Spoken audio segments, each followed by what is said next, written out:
고속도로에서 한번 사고가 있었던 적이 있었거든요. 그래서 저희 후배랑 다 같이 타고 있었는데 다 진료를 하고 있는 상황이었기 때문에 네. 뭐 저희가 접수를 해서 뭐 제대로 치료받지 못하고 각자 일하는 병원에서 알아서 치료했던 경험이 있습니다. 뇌진탕 증후군도 말씀하셨고 아까 정윤서 원장님께서 말씀하신 정신과적인 그런 질환들이 발생할 수가 있거든요. 그래서 흔히들 이제 외상 같은 것들만 많이 생각하시는데 아까 말씀하셨듯이 이렇게 흔들림으로써 생기는 편타성 손상이라든지 이런 것 때문에 생기는 이제 근육이나 그 인대에서는 통증뿐만 아니라 전신 증상이 발생할 수 있는데요. 이럴 때는 저희가 한방에서 어혈 빼는 약을 대부분 이제 구비를 해놓고 있습니다. 그래서 하루 빨리 한의원을 좀 방문하셔가지고 하루라도 빨리 약을 복용하시는 게 더 도움을 줄 수 있는 방법입니다. 아주 가볍고 그냥 경미한 사고라고 생각이 될지라도 사실 운동하다가 살짝 삐끗하기만 해도 2주, 3주는 원래 아프거든요. 근데 맞아요. 사실 그 차끼리 부딪히는 거는 굉장히 큰 충격이 전해지는 거기 때문에 처음에는 잘 느끼지 못하지만 나중에 점점 증상이 발생하고 또 오래가고 하는 특성이 있습니다. 그래서 처음에 좀 덜 아프시더라도 아까 윤홍 원장님 말씀하신 대로 필요한 검사부터 하시고 거기서 특별한 이상이 없으시다면 저희 한방에서 이제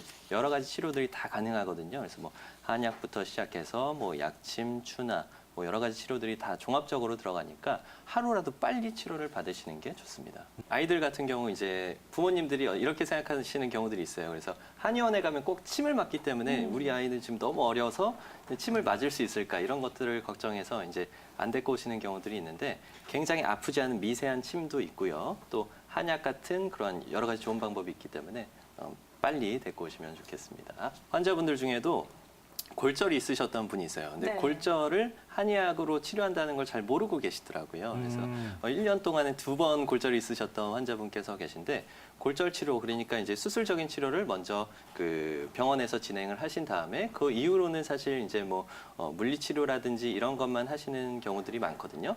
뼈가 잘 붙어가고 있는 와중에는 저희 한방 치료가 같이 들어가면 그게 회복이 더 빨라진다는 연구들도 있습니다. 그래서 골절이 있거나 하신 경우에도 한의원에 방문하시면 좋겠습니다.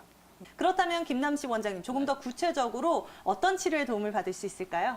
일단은 하지정맥이 드러난 것 자체를 저희가 뭐 없애는 쪽으로 접근을 하지는 않고요. 하지정맥류로 인해서 생기는 증상들을 치료하는 개선시키는 그런 목적으로 이제 치료를 많이 하는데요. 일반적인 침뜸 치료 이외에도 오늘 소개해드리고자 하는 것은 이제 사열요법, 자랑요법을 소개해드리고자 하는데요. 이제 하지정맥류라는 것은 이제 정맥의 순환이 부전이 돼가지고 그러니까 혈액순환이 잘 되지 않아서 생기는 그런 증상들이거든요. 그리고 혈액순환이 잘 되지 않으면 주변의 근육이 꽉 굳어지기 때문에 또 생기는 증상들이 있습니다. 그래서 두 가지를 치료하는 방법으로 하는데요.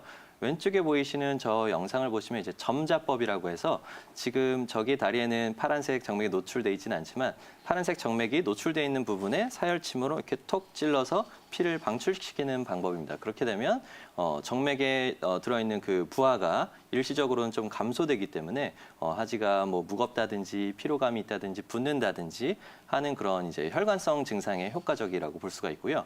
그 옆에 보이시는 거 이제 하지정맥류 주변에 있는 근육들을 여러 가지 사열침으로 이렇게 여러 번 이렇게 자극을 한 다음에 부항을 붙여가지고 인위적으로 피를 빼내는 방법이에요. 그렇게 하면 정맥순환 부전 때문에 근육이 굳어져서 생기는 예를 들면 뭐 경련이 있다든지 아니면 절이라든지 통증이 있다든지 하는 이러한 증상들이 아마 하지정맥이 없으신 분들도 많으실 텐데요. 이제 그러한 증상을 해결하기 위해서 저렇게 시술을 하게 됩니다. 네, 혈관 증상인지 근육 증상인지에 따라서 치료 방법도 설정할 수 있다라고 언급을 해주셨는데요. 그렇다면 이와 같은 사열요법 치료를 받았을 때 우리 시청자 여러분들께서 좀 주의해야 할 점들, 기억하면 좋을 점들 어떤 것들이 있을까요?